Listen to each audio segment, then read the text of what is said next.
out of 3 women are going to be abused every year. 9 seconds. Every 9 seconds, a woman is actually assaulted in this country.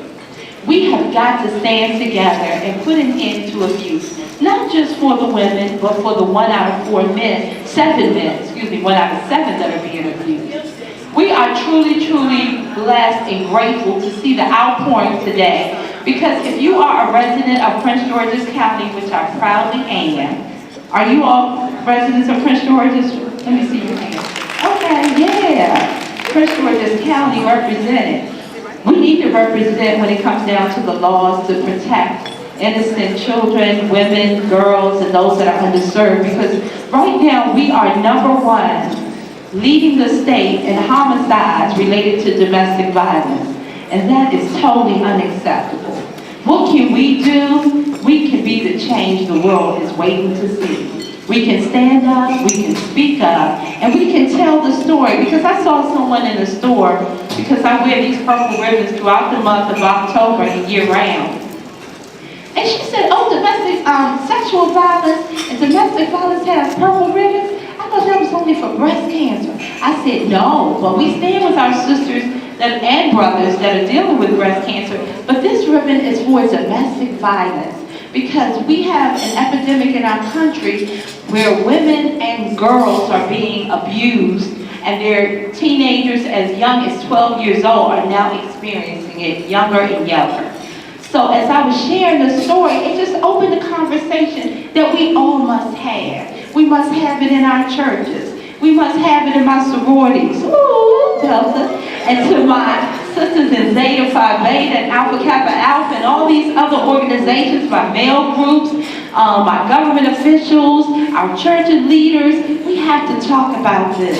Because there are way too many stories. Every time you turn on the news, it's a story about a woman being killed.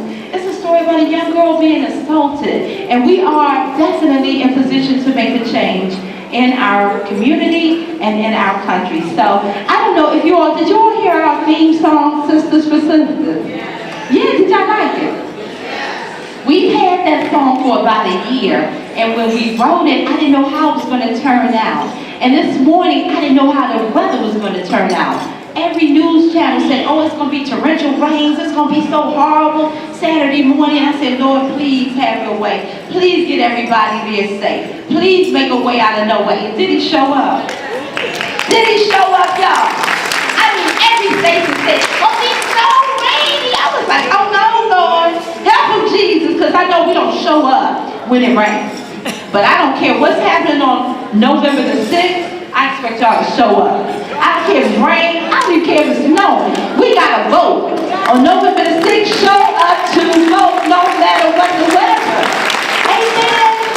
So, just to let you all know, we started this particular outreach, primarily the Love Movement, because I had memories of my aunt and uncle who lost their lives in a murder-suicide. My aunt was leaving my uncle here in D.C. and going back to Fayetteville, North Carolina, and the train was leaving at 12 midnight. And unfortunately, she didn't make that train because my uncle decided, you're not going to leave me. If I can't have you, no one will have you. And he murdered my aunt in the home with my 3 little cousins. And my cousins' lives never came back to what it was meant to be. They were traumatized and they went through a lot of pain. And these were my first best friends because I was an only child. They were like my siblings. So I saw the change in their lives, and I realized that we are not speaking about the children. Today, we want to impart upon you a heart to pray for the children whose lives are impacted by domestic violence. We have statistics to show that the boys who see this type of abuse, they sometimes, most times repeat it, or they perform in a school not at their level. And the girls, they repeat it. It's a love language that they're seeing at home, and it will be duplicated. There will be situations where they will be reminded of that abuse, and it will become a part of their love language. So we want to honor the children that have been impacted by domestic and sexual violence today. And we're going to honor a family that lost a life because the father sacrificed so that others may live. And we're going to just honor everyone here that is a survivor. For those that are survivors, we have a special something for you. And we're just looking forward to this day being blessed. I'm asking everybody to sit in prayer, because there are a lot of people that's on their way that's having struggles. And they're saying, I don't have a way. Oh my goodness, my ride didn't come. I can't find my dress. My other shoe is missing. I said, girl, you better put some tennis shoes to make it happen. Because for real, I mean, the office of the sheriff, they can attest to this, those that participated. We did a love walk a few years ago. It was kind of funny. And it was pouring down rain. They going to cancel. Are you going to cancel? No, we're not going to cancel. Trees had fallen down. We had to walk over trees. Faith, are you here? I think I saw Sister Faith. She was in that. We had to step over all kinds. I see you. We had to step over trees to do the walk. And that's because victims, survivors, overcomers have to step over a lot of adversity. They have to step over a lot of trials and tribulations. They don't know where they're going. They have children. They don't have a way. They don't know the way. And that's where Sisters4Sisters comes in. And that's when we provide them with a safe, sacred space. So we help them with Pampers and clothing and food and hotel vouchers. We've even done apartment rentals and deposits. But we're there. Most of all, we're a shoulder to lean on. We have other sisters, so we don't judge, because it's not their fault. And so we want to remind all of us that if you have a sister or a brother dealing with domestic violence, don't judge them.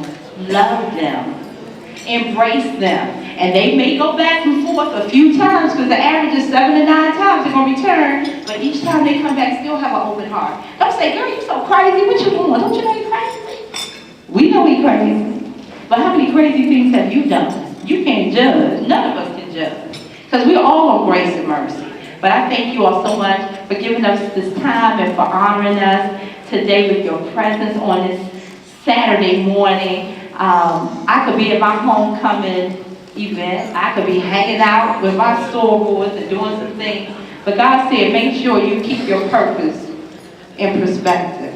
So I don't know what your purpose is today, but I don't know what kind of other things may be going on in your life, but stay focused on your purpose, and that is where you will find your peace. Stay in your purpose. Amen. So I thank y'all so much. I'm not sure. I don't have a program. And for those that know me, y'all know I'm just kind of rough and ready. What we working on here? And I